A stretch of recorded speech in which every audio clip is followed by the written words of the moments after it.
വേറൊരു വീട്ടിലെ പൂമുഖത്താണ് എന്റെ സങ്കല്പത്തിലെ ഭർത്താവ്, എഴുത്തുകാരൻ ഭർത്താവ്. നമുക്കങ്ങോട്ടെന്നാലും കേറി നോക്കാം. എനിക്ക് ഉറക്കം വരുന്നുണ്ട്.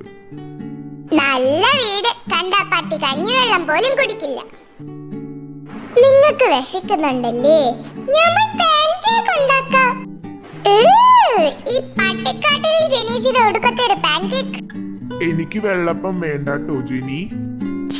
വെള്ളപ്പം അല്ല ഹോപ്പേട്ട, നല്ല ഫ്രഷ് അവക്കാഡോ അപ്പമാ. ഇവിടെ അവക്കാഡോ ഇല്ലല്ലോ മോളെ ജിനി.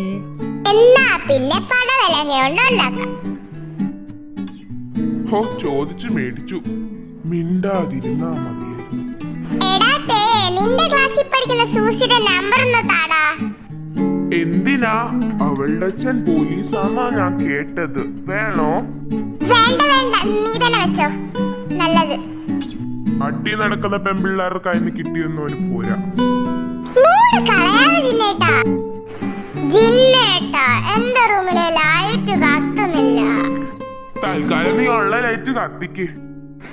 1-ാം തീയതി പാൻകേക്ക്, 2-ാം തീയതി പാൻകേക്ക്, 3-ാം തീയതി 4-ാം തീയതി പാൻകേക്ക്. ഈ കബോർഡ് ഞാൻ അടച്ചതല്ലേ? അയ്യോ, അടച്ച പ്രേതം. ഹോ, എന്തൊരു സുന്ദരൻ. അയ്യോ, പ്രേതം പ്രേതം. ഈ ലിപ്സ്റ്റിക് ഇവിടെ ഇല്ലായിരുന്നല്ലോ.